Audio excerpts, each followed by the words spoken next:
सबसे पहला पॉइंट आता है क्या पैटर्न चेंज हुआ है। बेसिक में क्वेश्चंस कैसे आएंगे। स्टैंडर्ड वालों को देखो भाई एनसीईआरटी कंप्लीट 80 में से 60 मार्क्स का।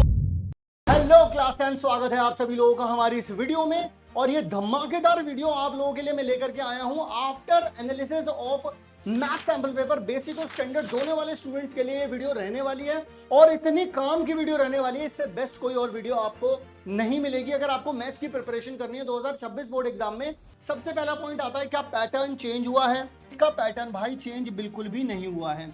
जिस तरीके का पेपर 2024 में आया था, जिस तरीके का पेपर 2025 में आया था, बिल्कुल उसी तरीके का पेपर आने वाला है 2026 में।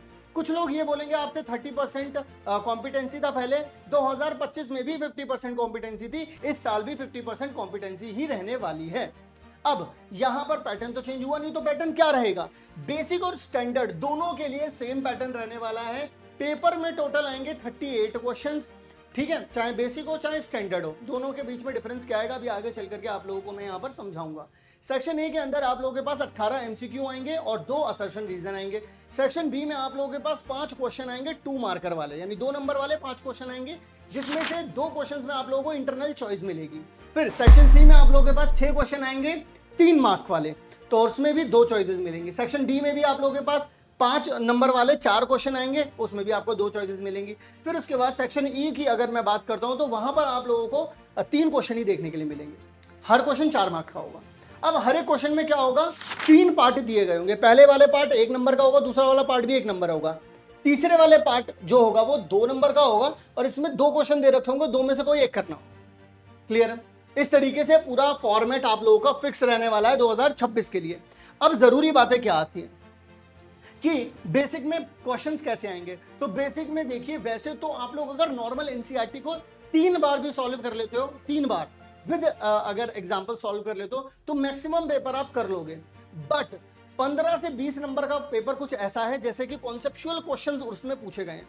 कॉन्सेप्चुअल क्वेश्चन, ये एनसीईआरटी में क्वेश्चन नहीं मिलेंगे आप लोगों को, थोड़े से कॉन्सेप्चुअल हैं बस, ज्यादा टिपिकल नहीं है। 80 मार्क्स तो 80 में से 60 मार्क्स तो आप आराम से एनसीईआरटी करके ले आओगे।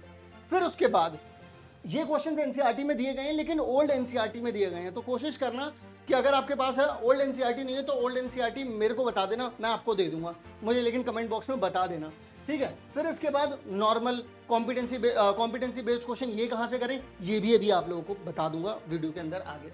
तो इस तरीके के कॉम्पिटेंसी बेस्ड क्वेश्चन पूछे गए हैं, इस तरीके के क्वेश्चन जो कि ओल्ड एनसीईआरटी में दिए गए हैं। ये मत सोचना ट्रेन वाले क्वेश्चन आपके पास नहीं आएंगे, बोट वाले क्वेश्चन आपके पास नहीं आएंगे, वो आ सकते हैं आपके पास, इस बात को ध्यान रखिएगा। यहाँ पर ट्रेन वाला क्वेश्चन खुद दिया गया है, इसमें न्यूमरेटर वाला और डिनोमिनेटर वाला क्वेश्चन दिया गया है इसमें, ठीक है। अब बात करते हैं, ये है इसका पूरा ब्लूप्रिंट जो आप लोगों के पास पेपर आया है, उसका प्रॉपर पूरा ब्लूप्रिंट ये है, ठीक है। ये पीडीएफ भी आप लोगों को दे दूंगा, टेंशन मत लो। अब बात करते हैं कि बुक कौन सी वाली बढ़िया रहेगी। तो सबसे पहले तो आप लोगों को एनसीईआरटी करनी पड़ेगी और इस एनसीईआरटी में ध्यान रखिएगा विद एग्जाम्पल लिख लो, यहाँ पर एग्जाम्पल लिख लो। अच्छा, कितनी बार करनी है, 2 से 3 बार करनी है। इसके बाद आप लोगों को क्या करना है, इसके बाद आप लोगों को करने हैं PYQ। अगर आप लोगों के पास PYQ ना हो बेसिक वाले तो मेरे पास 5 PYQ पड़े हुए हैं, मैं आपको वो दे दूंगा। कमेंट सेक्शन में प्लीज मेंशन करिएगा जिस जिसको वो चाहिए। दूसरे का कमेंट लाइक मत कर देना, अपना अलग से कमेंट लिखना कि हाँ सर मुझको चाहिए। फिर उसके बाद आप लोगों को करने पड़ेंगे सैंपल पेपर।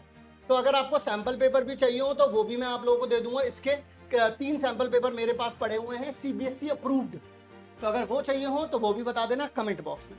अब बात करता हूं आप सभी लोगों से यहां पर स्टैंडर्ड के टिपिकल क्वेश्चंस कैसे पूछे जाएंगे। स्टैंडर्ड वालों को देखो भाई एनसीईआरटी कंप्लीट पूरी नहीं पड़ेगी, एनसीईआरटी इज नॉट इनफ, क्योंकि उन लोगों ने 1 मार्क में भी अच्छा खासा बड़ा लेंथी क्वेश्चन आप लोगों को दे रखा है, तो आपको प्रैक्टिस ज्यादा और तेज भी करनी पड़ेगी। पहली चीज तो ये हो गई। दूसरे नंबर पर अगर मैं यहाँ पर बात करता हूँ आप सभी लोगों से, तो यहाँ पर आप लोगों को देखना पड़ेगा कि जो क्वेश्चंस है यहाँ पर देखिए कॉन्सेप्चुअल क्वेश्चन कितना तगड़ा पूछा गया है, साइन पूछे गए ए और बी और सी के। फिर इसके बाद ट्रेन वाला क्वेश्चन, टैप वाला क्वेश्चन, बोट वाला क्वेश्चन, इसमें कुछ भी पूछा जा सकता है, ठीक है। फिर इसके बाद प्रूफ वाले क्वेश्चन तो हमेशा यहाँ पर रहते ही हैं। ये कहाँ से पूछे जाते हैं, ये PYQ में से पूछे जाते हैं, वो भी बताऊंगा अभी कैसे करना है। फिर ये देखिए जनरली आप इस तरीके के क्वेश्चन नहीं देखते हैं, लेस देन वाले अबव वाले, इसमें ये भी दिया गया है। मतलब पेपर को थोड़ा लेंदी भी बनाया जाएगा, पेपर को थोड़ा कॉन्सेप्चुअल भी बनाया जाएगा, ठीक है, और पेपर को थोड़ा हार्ड भी बनाया जाएगा। कॉन्सेप्चुअल हो गया तो हार्ड अपने आप ही हो जाता है। रट्टू तोता नहीं चल पाएगा, स्टैंडर्ड में तो बिल्कुल नहीं चल पाएगा। फिर इसके बाद आप लोगों के पास मेनली ये प्यार सिर्फ 3 ही स्ट्रक्चर से कर रहे हैं। अगर मैं मेंसुरेशन की बात करूं तो सबसे ज्यादा तो कौन से प्यार करते हैं ये लोग, उसके बाद ये सिलेंडर और स्फीयर से प्यार करते हैं। ठीक है जी, फिर इसके बाद आगे की तरफ बढ़ते हैं। ये है इसका ब्लूप्रिंट, ये भी आप लोगों को दे दूंगा, टेंशन मत लीजिएगा, स्क्रीनशॉट लेना है ले सकते हैं। अब बात करता हूं बुक्स के बारे में, कौन सी बुक आपके लिए बेस्ट रहेगी। सबसे पहले तो आप लोगों के पास आप एनसीईआरटी ले लीजिए। एनसीईआरटी आप लोगों को कम से कम 2 बार तो करनी ही करनी है, विद एग्जाम्पल करनी है, इस बात को दिमाग में डाल लो। फिर इसके बाद क्या करना है सर, उसके बाद करना है आपको एग्जाम्पल। Sir RD. शर्मा और रसगोरवाल करूंगा सर, बहुत जोर से आ रही है सर, वो तो करूंगा ही। अगर आपको करनी भी है तो आप लोग सिर्फ विद सॉल्व एग्जाम्पल जाएंगे, आप पूरी बुक को सॉल्व नहीं करेंगे, ये मेरी आपसे रिक्वेस्ट है। सॉल्व एग्जाम्पल करें बस, इनफ है। और अगर आप इसे नहीं करते हैं, अगर इन दोनों में से कोई सी भी एक बुक कर सकते हो, वैसे तो इन तीनों में से कुछ भी एक करो। अगर इन दोनों में से कुछ करते हो तो सॉल्व एग्जाम्पल करो, अगर इन दोनों को हटा देते हो तो कोई भी एक, अरिहंत ओसवाल एडुकेट कुछ भी खरीद लो यार, कोई सी भी एक खरीद लो। अब इसके बाद आते हैं आपके पास सैंपल पेपर। मेरे पास स्टैंडर्ड के 3 सैंपल पेपर पड़े हुए हैं विद सीबीएसई अप्रूव्ड। ठीक है, तो अगर आप लोग चाहेंगे तो मैं वो वाले सैंपल पेपर आपको दे दूंगा, आप लोग मुझे कमेंट सेक्शन में जरूर बताइएगा। सो ये थी एक वीडियो जिसके अंदर मैंने आप लोगों को बताया है बेस्ट बुक कौन सी रहने वाली है, पैटर्न क्या रहने वाला है, पैटर्न चेंज हुआ है नहीं हुआ है, फॉर्मेट कैसा रहने वाला है, कितने ज्यादा ट्रिकी क्वेश्चन किस में पूछे जाएंगे, कौन सी बुक किसके लिए इनफ रहने वाली है। तो इसी तरीके की वीडियोस के लिए मैं साइंस की भी लेकर के आऊंगा, एसएसटी की भी लेकर के आऊंगा। मुझे सब्सक्राइब करके रख लेना। मिलता हूं आप सभी लोगों से इसी तरीके की नेक्स्ट काम की वीडियो में, तब तक के लिए आप सभी लोग अपना ध्यान रखें। Love you all.